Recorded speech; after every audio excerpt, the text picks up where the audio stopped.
제가 이걸 보고 너무 놀랐어요.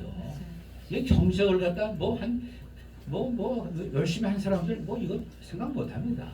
네?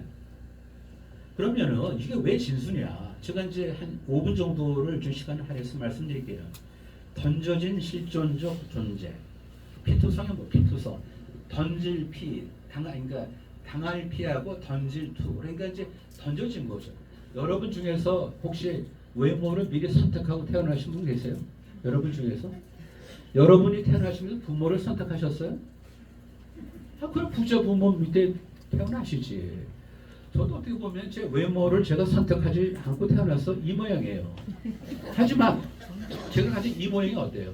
되잖아요. 따라서 이 모양에서 좌절하지 않고 내가 가진 걸 약진의 발판으로 삼았기 때문에 한참 있다 여러분 앞에서 제가 이렇게 말씀을 드릴 수 있는 겁니다. 그렇지 않습니까? 이게 바로 맨날 우리가 얘기하는 어떤 운명론 이렇게 얘기하지 말자고요. 피트성. 우리 미제스라는 분이 계신데 참 현명한 분이에요. 참 문학가의 반열에 오르셨는데 자연의 공작문을 자연의 공작문을 나서는 순간 다시는 똑같은 걸 만들지 않겠다고 딱지를 붙여서 내보냈다고 해요. 바꿔 말하면 세상에 같은 사람이 없다는 거예요. 보면요. 유일무이하다는 거예요. 형제도 지문이 달라요. 그렇잖아요. 여러분은 세상에 아무도 여러분 대체할 수 없어요. 지금요. 자연의 공작물을 나서는 순간 죄송합니다. 여러분의 분만실에서 태어나시는 순간 자연의 공작물을 나서는 순간 같은 피조물을 다시는 만들지 않겠다고 해서 보증을 해서 내보낸 여러분입니다. 지금요. 따라서 유일무이하기 때문에 내가 실존적으로 의미가 있는 거죠. 내가 값어치가 있는 거죠. 왜? 나를 아무도 대체하지 않는데. 그렇지 않아 보면. 그렇기 때문에 타고난 그걸 갖다 잘 개발해서 약진의 발판으로 삼아서 국가에 기여해야 되는 거 아닌가? 그럼 뭐 잘못됐습니까? 박수 치세요 이때. 박수 쳐주세요. 근데 잘난 척이 좋아하는 그런 학자들이 이걸 이렇게 설명을 해요. 원초적인 상황에서, 그러니까 사회계약을 맺는 원초적인 상황 한번 상상해 보세요. 사회계약을 맺는 원초적인 상황. 그 다음에 자신의 미래에 대해서 어떻게 될지 전혀 모르는 무지의 장막에 처진 상황. 그러니까 원초적 상황, 그 다음에 무지의 장막에 처졌을 때 모든 사람이 합의하는 게 뭐냐? 사회질서가 내가 최악의 불행을 빠지더라도 사회여 나를 버리지 마소서라는 거 아니겠습니까? 그거예요. 그거 보면 그거예요. 그러다 보면 알게 모르게 전부 다 국가에 의존하는 거 아닙니까? 롤스라는 사람도 그거예요. 의존하는 거예요. 국가에 나 버리지 마세요. 사회에 나 버리지 마세요. 여기 조동군 있어요. 조동군 불쌍하지 않아요? 이런 얘기 보면은 그건 아닙니다. 그건 아닙니다. 그런데 미제스란 분이 이렇게 얘기를 한 거예요. 굉장히 현명하죠. 경제학자 또 달라요. 사실은 그런 면에서는. 실존주의 철학자보다 우리가 경제학자를 더 존경해야 되는 바로 이런 얘기인데 바로 이겁니다.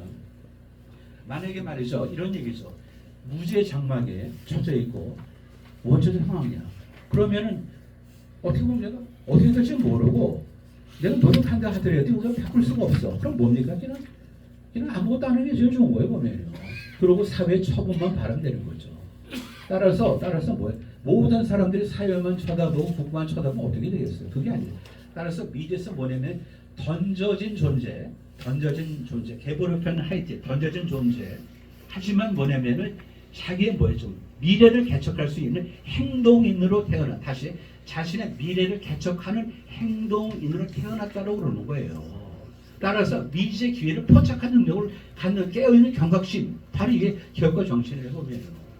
저도 사실 그 많은 전공 중에서 왜 경제학을 하고 그 다음에 그 많은 학교 중에서 왜 제가 나온 학교를 선택을 했고 그 다음에 학교를 졸업하고 학위를 받고 와서 그 많은 대학 중에서 왜 제가 정년한 그 대학교를 가고 전부 다 모색하는 거예요. 제 처지를 갖다 이거를 뭔가 개선하기 위해서 노력한 결과 현재 여러분이 있는 겁니다. 내가 있는 거고.